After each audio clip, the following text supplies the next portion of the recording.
రోడ్ల ఎంప చెట్టు ఉంటుంది చూడు, ఆ టైప్ లో ఉంటే మరి ఎట్లా వస్తారా మరి చాలా కొమ్మలు ఇరిగిపోతున్నాయి అన్న. ఎట్లా వస్తాను ఇట్లా ఆగమైతుంది బాగా నేను చెప్తే ఆయన బాగా పండలేదు గొల్లు గోయటం కానీ పెద్దగా.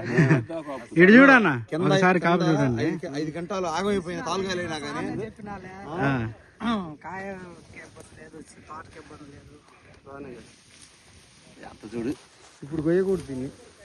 అయితే కొయ్యపోతే ఆగమైంది తాలుగాయ. ఏందంటే వాన పడ్డది. కింద పోతే 2-3 గంటలు పోతే. అవును నీకు చెప్పింది శివరాత్రి అయితే ఏం కాదు. ఏమైతే పోతే అసలు ఇప్పుడు చూడే కాతకాయ ఏంది ఇది? ఎంత ఆగమైపోతుంది అనుకున్నాం. కొమ్మలు ఎదుగుతాయా, మర్చికాయ రాలిద్దా, ఇరుగుతున్నాయి. చెట్టు తీయాది కావట్లేదు. మనం వీలు తీసినా ఇరుగుతీవి ఇది చూడు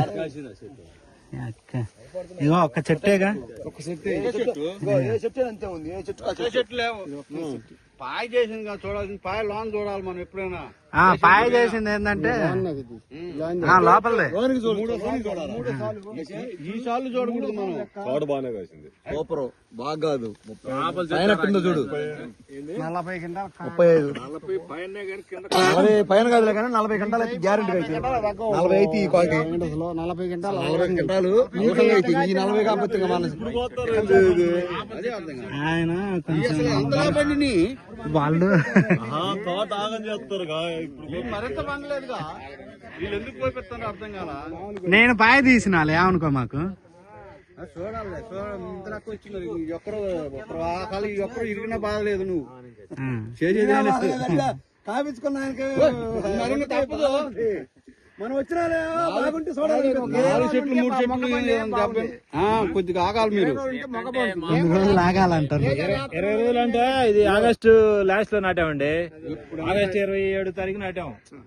నాటి మళ్ళా నీళ్లు కూలీలు తరగతి సమస్య. శివరాత్రికి చేయి పెట్టాల్సిన చేను, శివరాత్రి పెట్టాల్సిన చేను మీరు ఇప్పుడు పెట్టి ఆగం చేస్తాను. దీన్ని మీకు ఏంటంటే కాపించుకొని మనం పచ్చికాయ కొమ్మలు ఎకరానికి 5-6 క్వింటాలు నష్టం ఇది చూస్తాను. మీకు పోయేది కాదు. ఎకరానికి 5-6 క్వింటాలు నీకు నష్టం వచ్చేది చూసుకో. అది ఈ చేను అసలు శివరాత్రి వెళ్ళితేనే 15 రోజులకి 15 రోజులకి ఇది మన జనవరి 10వ తారీఖు పెట్టా. మాగాడి ఇవన్నీ మాగాలి.